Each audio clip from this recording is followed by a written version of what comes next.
Hello दोस्तों, मैं हूं एडवोकेट ईशान, एक्सपर्ट वकील में आपका स्वागत है।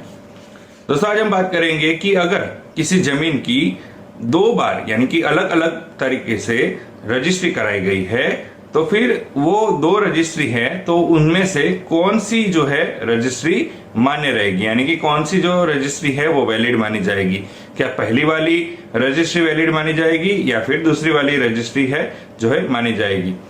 और इस तरीके का जो है फ्रॉड है वो आखिर होता क्यों है, क्या रीजन है कि इस तरीके का जो है फ्रॉड होते हैं, इसके बारे में आज हम इस वीडियो में जानेंगे। तो वीडियो को अंत तक जरूर देखिएगा ताकि आपको इन्फॉर्मेशन पूरी मिल सके। और अगर आपने अभी तक हमारे चैनल को सब्सक्राइब नहीं किया तो अभी सब्सक्राइब कर लीजिए और साथ ही में बेल आइकन भी दबा दीजिए ताकि ऐसे लीगल नॉलेज, लीगल वीडियो आपको मिलते रहे। तो चलिए शुरू करते हैं।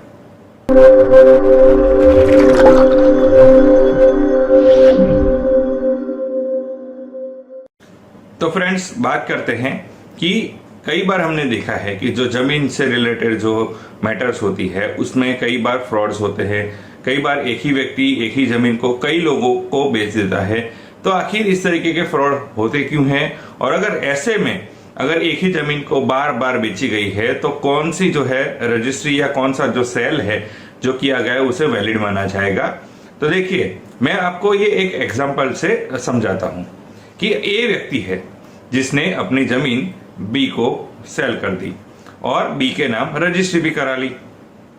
अब क्या होता है कि थोड़े टाइम के बाद ए ने फिर से उसी जमीन को जो है सी को भी बेच दी और सी के नाम पर भी यहां पर रजिस्ट्री करा ली। तो इसमें जो है बी को या सी को अगर जमीन मिलेगी या रजिस्ट्री मानी जाएगी, वैलिड मानी जाएगी, तो किसकी मानी जाएगी? तो यहां पर जो है बी की जो रजिस्ट्री है, ए ने जब बी को सेल की जो पहली रजिस्ट्री थी उसे वैलिड मानी जाएगी। यहां पर सी को क्या नुकसान हो सकता है? क्या उसके ऊपर है फ्रॉड का केस हो सकता है? तो नहीं, उसके ऊपर कोई फ्रॉड का केस नहीं हो सकता है क्योंकि यहां पर उसकी गलती नहीं है। हाँ, ए की गलती है। ए ने जो है फ्रॉड किया है कि उसने पहले बी को बेचा था और फिर भी उसी जमीन को वो सी को बेच रहा है। यहां पर सी की क्या गलती है? सी की ये गलती है कि सी ने जो है जांच पड़ताल नहीं की, सी ने कोई डॉक्यूमेंट प्रॉपर चेक नहीं किए। यहां पर ए के जो जमीन है उसने बताया और इसने एक्सेप्ट कर लिया और फिर कोई भी बेसिक या जो एडवांस जो जांच करनी चाहिए, डॉक्यूमेंट चेक करने चाहिए, रजिस्ट्री चेक करनी चाहिए, जो दाखिल खारिज है उसे चेक करना चाहिए, वो नहीं किया। इसी के कारण उसे ये लगा जो डॉक्यूमेंट चेक नहीं किए तो प्रॉपर डॉक्यूमेंट नहीं चेक किए, इसी के कारण यहां पर सी को ये जो है उसकी रजिस्ट्री वैलिड नहीं मानी जाएगी क्योंकि जो अपडेट डॉक्यूमेंट्स है उसने जो सी ने चेक नहीं किए और यहां पर जो उसे उसकी जो रजिस्ट्री है वो बाद में हुई है। पहली रजिस्ट्री ए ने बी के साथ की थी तो वो वैलिड मानी जाएगी। अब ए ने बी को भी सेल किया, ए ने सी को भी सेल किया, यानी कि ए ने यहां पर जानबूझकर जहां पर चीटिंग किया है तो उसके ऊपर आईपीसी की धारा 420 के तहत मामला दर्ज हो सकता है और उसका मामला दर्ज हो सकता है, उस पर मामला चल सकता है और उसे सजा भी हो सकती है। लेकिन इस केस में सी को यहां पर कोई सजा नहीं हो सकती या फिर किसी के ऊपर भी कोई मामला यहां पर दर्ज नहीं हो सकता है क्योंकि यहां पर सी की गलती इतनी ही है कि उसने प्रॉपर डॉक्यूमेंट चेक नहीं किए और लेकिन यहां पर ए की जो है वो उसकी गलती ये है कि उन्होंने जानबूझकर दो लोगों, अलग अलग लोगों को जमीन बेची और रजिस्ट्री भी कराई। अब ये जानते हैं कि आखिर ऐसा फ्रॉड होता क्यों है, क्या रीजन है कि इस तरीके का फ्रॉड होता है। तो देखिए, इस तरीके के फ्रॉड का रीजन है यहां पर बी की लापरवाही। जब ए ने बी को जब जमीन सेल की, रजिस्ट्री कराई तो बी ने कहीं ना कहीं दाखिल खारिज कराने में देरी की या फिर दाखिल खारिज नहीं कराया होगा। इसी के कारण यहां पर रजिस्ट्री तो बी के नाम हो गई लेकिन जो सरकारी रिकॉर्ड्स थे उसमें अभी भी जो ए का नाम चल रहा था।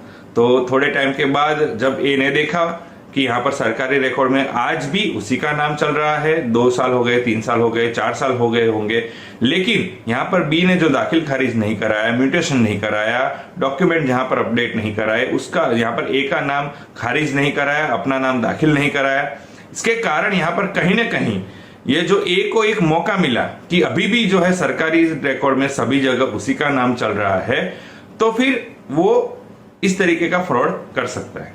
क्योंकि वो अगर किसी को चीट करेगा, कोई भी व्यक्ति, जैसे सी अगर ऑनलाइन डॉक्यूमेंट प्रॉपर चेक भी किए होंगे तब भी ए का नाम यहाँ पर शो करता होगा, तो उसे तो यही लगेगा कि हाँ ये जमीन ए व्यक्ति है, वो अपने नाम पे जमीन बता रहा है और सरकारी रिकॉर्ड में भी उसी का नाम है।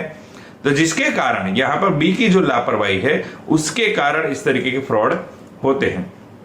तो अगर आप कोई जमीन खरीदते हैं तो पहले तो सारे सरकारी रिकॉर्ड्स है, दाखिल खारिज है, वो आप चेक करें। इसके साथ साथ यहाँ पर जांच पड़ताल भी करें कि क्या किसी ने इस जमीन का जो है सेल कर दिया है, बाय कर दिया है और अपडेट कराना बाकी है या प्रोसेस में है, वो भी यहाँ पर चेक करना चाहिए। क्योंकि कई बार ये होता है कि जो है इस तरीके का होता है कि रजिस्ट्री करा ली है, ट्रांजैक्शन भी कंप्लीट हो गया है, लेकिन जो दाखिल खारिज की जो प्रोसेस है वो अभी चल रही होती है या फिर बाकी होती है, तो वो भी चेक करानी चाहिए। और अगर आप कोई जमीन खरीदते हैं, आपके नाम रजिस्ट्री भी हो जाती है, तो जल्द से जल्द जो पुराना मालिक है उसका जो नाम है उसे आपको खारिज करवाना चाहिए और अपना नाम दाखिल कर देना चाहिए। क्योंकि इससे क्या होगा कि सारे सरकारी रिकॉर्ड में आपका नाम अपडेट हो जाएगा, सभी जगह पे आपका नाम आ जाएगा, ताकि इस तरीके का फ्रॉड है वो होने से रुक जाता है। लेकिन अगर कहीं ना कहीं लापरवाही करते हैं, चाहे अगर जमीन खरीदते वक्त लापरवाही करते हैं, कोई डॉक्यूमेंट है उसे प्रॉपर चेक नहीं किया जाता है, या फिर जो है डॉक्यूमेंट की जांच पड़ताल नहीं की जाती है, या फिर खरीदने के बाद दाखिल खारिज में कहीं ना कहीं देरी लगाई जाती है, या फिर जो सरकारी रिकॉर्ड्स में अपडेट कराना है उसमें देरी की जाती है, तो ऐसे मामलों में अक्सर इस तरीके का जो है फ्रॉड होने की संभावना रहती है। तो एक ही जमीन अगर कोई व्यक्ति दो लोगों को बेचता है तो उसमें जो पहली रजिस्ट्री होगी वही वैलिड मानी जाएगी, जो दूसरी है वो नल एंड वॉइड हो जाएगी। तो ये है कि कब एक ही जमीन की अगर जो 2 बार रजिस्ट्री कराई जाती है तो उसमें से आखिर कौन सी सही मानी जाएगी। तो दोस्तों कैसी लगी इन्फॉर्मेशन जरूर बताइएगा। दोस्तों अगर आपको ये वीडियो अच्छा लगा है तो इसे लाइक कीजिए, शेयर कीजिए। आपका कोई सवाल हो तो आप कमेंट जरूर कर सकते हैं। दोस्तों अगर आपने अभी तक हमारे चैनल को सब्सक्राइब नहीं किया तो अभी सब्सक्राइब कर लीजिए और साथ ही में बेल आइकन भी दबा दीजिए, ताकि ऐसे लीगल नॉलेज, लीगल वीडियो आपको मिलते रहे। इसके साथ ही आप हमें हमारे social media platform Facebook, Twitter, Instagram और लिंक्डइन पर भी फॉलो कर सकते हैं। और इस वीडियो को पूरा देखने के लिए धन्यवाद।